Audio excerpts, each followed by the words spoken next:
ಸೀತಾ, ನೋಡಲ್ಲಿ ರೈತ ಬೆಳೆ ಈ ರೀತಿಯಾದರೆ ರೈತನ ಬಾಳು ನಿಷ್ಫಲವಾಗುವುದು ಸೀತಾ, ನಿಷ್ಫಲವಾಗುವುದು. ಯಾಕ್ರಿ, ಯಾಕೆ ಆ ರೀತಿ ಮಾತನಾಡ್ತಾ ಇದ್ದೀರಾ ನೀವು? ಹೌದು ಸೀತಾ, ಹೊಚ್ಚು ಹೊಸರಂತೆ ಕಂಗಳಿಸಬೇಕಾದ ನನ್ನ ಭೂಮಿ ತಾಯಿ ಕಣ್ಣನ್ನು ಕೆಂಪನ್ನಾಗಿ ಬಿಡುತ್ತಿದ್ದಾಳೆ. ಮುಂಗಾರು ಮಳೆ ತಡವಾಗಿದೆ ಎಂದು ರೈತ ಹನಿಯ ಕೈಚಿ ಆಕಾಶವನ್ನೇ ನೋಡುತ್ತಿದ್ದಾನೆ. ಹಾಗೂ ಹೀಗೂ ಬಿದ್ದ ಮಳೆಗೆ ಭೂಮಿ ತಾಯಿಗೆ ಬೀಜವನ್ನು ಬಿತ್ತಿದ್ದೇವೆ. ತಿಂಗಳಾದರೂ ಮಳೆರಾಯನ ಕೃಪೆ ಇಲ್ಲ ಸೀತಾ, ಮಳೆರಾಯನ ಕೃಪೆ ಇಲ್ಲ. ಹೀಗಾದರೆ ರೈತ ಬದುಕುವುದಾದರೆ ಹೇಗೆ ಸೀತಾ, ಬದುಕುವುದಾದರೆ ಹೇಗೆ? ಹೌದು ರೀ, ನೀವು ಹೇಳೋ ಮಾತು ನಿಜ ಐತಿ. ರೈತರಿಗೆ ಮಳೆ ಆಗಬೇಕು, ಒಳ್ಳೆ ಬೆಳೆ ಬರಬೇಕು ಅಂದಾಗ ರೈತರ ಜೀವನ ಪಾವನವಾಗುತ್ತೀರಿ. ಕಷ್ಟಪಟ್ಟಾಗ ಮಳೆ ಆಗದೆ ಬೆಳೆ ಎಲ್ಲ ಕೈ ಕೊಟ್ಟಾಗ ಜೀವನದಲ್ಲಿ ನಾವೆಂತ ದೊಡ್ಡ ತಪ್ಪು ಮಾಡಿಬಿಟ್ವಿ ಅಂತ ರೈತರೆಲ್ಲ ಆತ್ಮಹತ್ಯೆ ಮಾಡ್ಕೊಳ್ಳೋ ಸ್ಥಿತಿಗೆ ಬರ್ತಾರ್ರಿ. ಸೀತಾ, ರೈತ ಅಂತ ಹೇಳಿ ಕೆಲಸಿಗೆ ಕೈ ಹಾಕಲಾರ.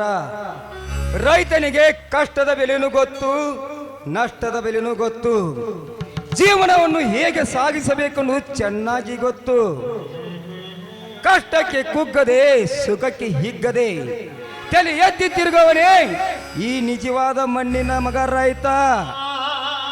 ಪ್ರತಿಯೊಂದು ಪ್ರಾಣಿ ಪಕ್ಷಿಗಳನ್ನು ಹಿಡಿದು ಮಕ್ಕಳು ಮೊಮ್ಮಕ್ಕಳಿಗೆ ಅನ್ನ ಹಾಕುವವನೇ ರೈತ. ಅದು ರೈತರ ದೊಡ್ಡ ಗುಣ ರೀ.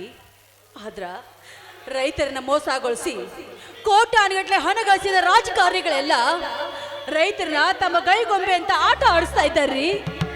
ಸೀತಾ, ರೈತ ಯಾರ ಕೈಗೊಂಬೆನೂ ಅಲ್ಲ. ಅವರು ಗಳಿಸಿದ ಕೋಟಿ ಹಣಕ್ಕೆ ಆ ರೈತನ ಮೇಟಿಯೇ ಸಾಟಿ. ಒಬ್ಬ ರೈತ ದುಡಿದು 100 ರೈತರ ಹೊಟ್ಟೆಯನ್ನು ತುಂಬಿಸಬಹುದು ವಿನಃ ಅವರು ಗಳಿಸಿದ ಕೋಟಿ ಹಣ ಒಬ್ಬ ರೈತನ ಹೊಟ್ಟೆ ತುಂಬಿಸಲಾರದು.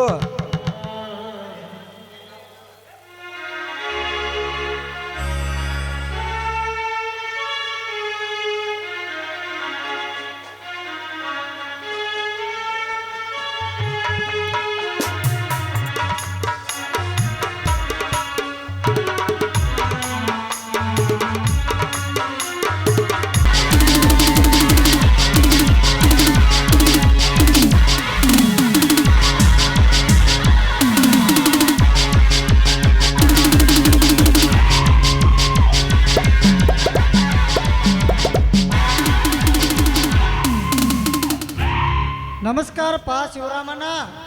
ನಮಸ್ಕಾರ ರೀ ಜಿಲ್ಲೆಯ ಸಾಹೇಬರಿಗೆ. ನಿಮ್ಮನ್ನು ನೋಡಿ ಎಷ್ಟೊಂದು ಸಂತೋಷವಾಗುತ್ತಿದೆ ಗೊತ್ತಾ?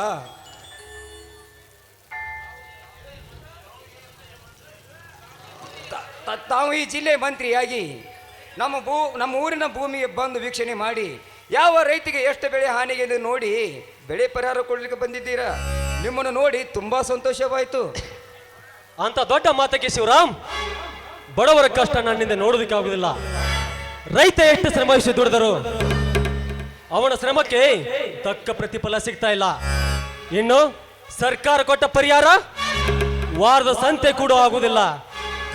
ಅದಕ್ಕಾಗಿ ನಿಮ್ಮೂರಿನಲ್ಲಿರುವ ಎಲ್ಲ ರೈತರಿಗೆ ಶಾಶ್ವತ ಪರಿಹಾರ ಕೊಡಬೇಕೆಂದು ಬಂದಿರುವೆ.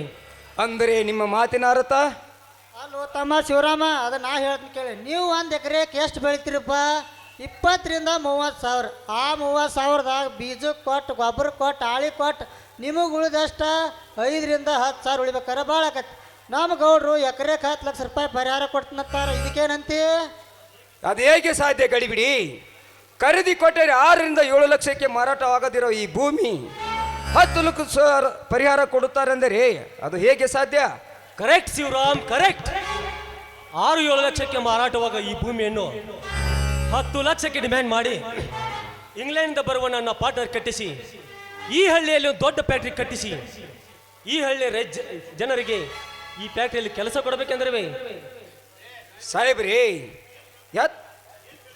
ಏನು ಹೇಳುತ್ತಿದ್ದೀರಾ ನೀವು? 2-3 ತಲೆಮಾರಿಂದ ಬಂದಂಥ ಈ ಭೂಮಿ ತಾಯಿಯನ್ನು ನಂಬಿ ಜೀವನವನ್ನು ಸಾಗಿಸುತ್ತಿದ್ದೇವೆ. ಎಷ್ಟೇ ಕಷ್ಟ ಬಂದರೂ ಭಿಕ್ಷೆ ಬೇಡಿ ತಿಂದು ನನ್ನ ಮಕ್ಕಳು ಮೊಮ್ಮಕ್ಕಳಿಗಿರಲಿ ಎಂದು ನಮ್ಮ ಅಜ್ಜ ಮುತ್ತಾತರು ಬಿಟ್ಟು ಹೋದ ಈ ಭೂಮಿಯನ್ನು, ಸವಿದು ಸಣ್ಣಾಗಿ ಬಿಟ್ಟು ಹೋದ ಭೂಮಿಯನ್ನು ಈಗಿನ ಕಾಲದಲ್ಲಿ ಮಾರೋರು ಯಾರಿದ್ದಾರೆ? ಅಲ್ಲೋ ತಮ್ಮ ಶಿವರಾಮ, ರೊಕ್ಕ ಸಿಗುತ್ತಂದ್ರೆ ನೀನ ಮಾಡ್ತೀವೋ ತಮ್ಮ. ಅಲ್ಲೋ ಎಕರೆಕ್ 10 ಲಕ್ಷ ಅಂದ್ರೆ ಸಾಂದಾತನ. ಮೊದಲು ನೀನು 20-30 ಎಕರೆ ಆಸ್ತಿಗಾರ ಇದ್ದಿ, ಕೋಟ್ಯಾಧೀಶ ಹಾಕಿ ತಮ್ಮ. ಸಾಧ್ಯವಿಲ್ಲ ಸಾಹೇಬ್ರಿ. ಭೂಮಿ ತಾಯಿ ಮಾರುವುದು ಒಂದೇ, ಒತ್ತ ತಾಯಿಯನ್ನು ಮಾರುವುದು ಒಂದೇ.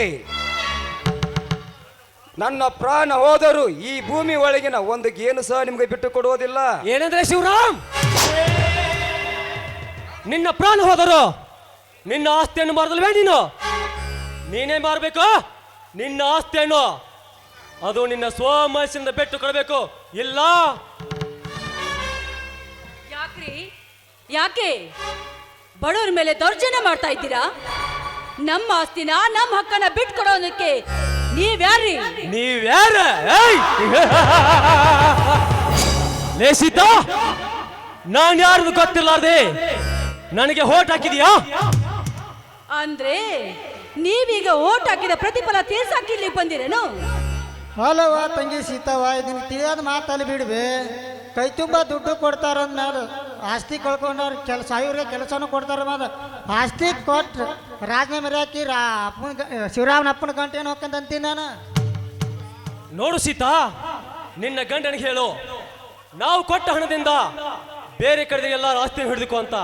ಇಲ್ಲ, ಆಸ್ತಿಯನ್ನು ಕೊಡೋದಿಲ್ಲ ಅಂತ ಈ ಪಾಟೀಲ್ ಪ್ರತಾಪ್ ಎದುರು ಹಾಕಿಕೊಂಡರೆ ನಿಮ್ಮೊಬ್ಬೊಬ್ಬರ ಹೆಣ ಉರುಳಿಸಿ ಸತ್ತ ನಿನ್ನ ಗಂಡನ ಹೆಬ್ಬಟ್ಟಿನ ಸಹಿ ತೆಗೆದುಕೊಳ್ಳಬೇಕಾಗ್ತದೆ.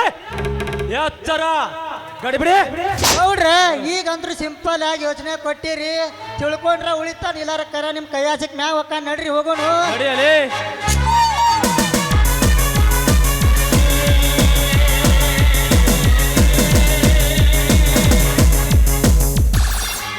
ನೋಡು ಸೀತಾ, ಎಂಥ ದೌರ್ಜನ್ಯದ ಕಾಲ ಬಂತು. ನಮ್ಮ ಬಾಳಿನಲ್ಲಿ ನಾವು ದುಡಿದು ತಿಂದು ಇರಬೇಕಂದರೆ ಇಂಥವರು ದೌರ್ಜನ್ಯ ಕಾಲಕ್ಕೆ ಏನು ಹೇಳಬೇಕು ಸೀತಾ? ಏನೆಂದು ಹೇಳಬೇಕು? ನೋಡ್ರಿ, ನೀವೇನು ಚಿಂತೆ ಮಾಡಬೇಡಿ. ಜೀವನದಲ್ಲಿ ಕತ್ತಲು ಬೆಳಕು, ಏರು ಇಳಿತ ಇದೆಲ್ಲ ಬರುವುದು ಸಹಜ ರೀ. ನೋಡಿ, ನಮ್ಮ ಹೊಲದಾಗ ಒಂದು ಗೇನು ಜಾಗ ಹೋಗಕ್ಕೂ ನನ್ನ ಮೈದನ ಕಾಳಿಗ ಯಾವತ್ತೂ ಬಿಡೋದಿಲ್ಲ. ಬನ್ರಿ, ಈ ವಿಷಯನ ನನ್ನ ಮೈದನ ದಿವಸನ ಬನ್ರಿ ಹೋಗೋಣ. ನಿಂತ್ಕೋ ಸೀತಾ. ಯಾಕ್ರಿ, ನಿಮಗಿನ್ನೂ ಹಸಿವಾಗಿಲ್ವೇನು? ಆ ಹಸುವಿನ ಬಾಧೆಯನ್ನು ನೀಗಿಸಲಿಕ್ಕೆ ನಿನಗೆ ನಿಂತ್ಕೋ ಅಂತ ಹೇಳಿದ್ದೆ. ಅಲ್ಲರಿ, ನೀವು ಊಟ ಮಾಡ್ಬೇಕಂದ್ರೆ ನಾನೆಲ್ಲಿ ಇಲ್ಲಿ ಬುತ್ತಿ ತಂದಿನಿ. ಆ ಬುತ್ತಿನ ಆ ಮರದ ಕೆಳಗಡೆ ಇಟ್ಟು ಬಂದಿನಿ. ಬನ್ರಿ, ಊಟ ಮಾಡಿದ್ರಂತೆ. ನೀ ತಂದ ಬುತ್ತಿಯನ್ನು ಎಲ್ಲರೂ ಸೇರಿ ಮನೆಯಲ್ಲಿ ಊಟ ಮಾಡಿದರಾಯ್ತು. ಈ ನಿನ್ನ ಗಂಡನ ಕೈ ಹಿಡಿದು ಒಂದು ಹಾಡನ್ನು ಹಾಡಬಾರ್ದೆ ನನ್ನ ಅರ್ಧಾಂಗಿನಿ?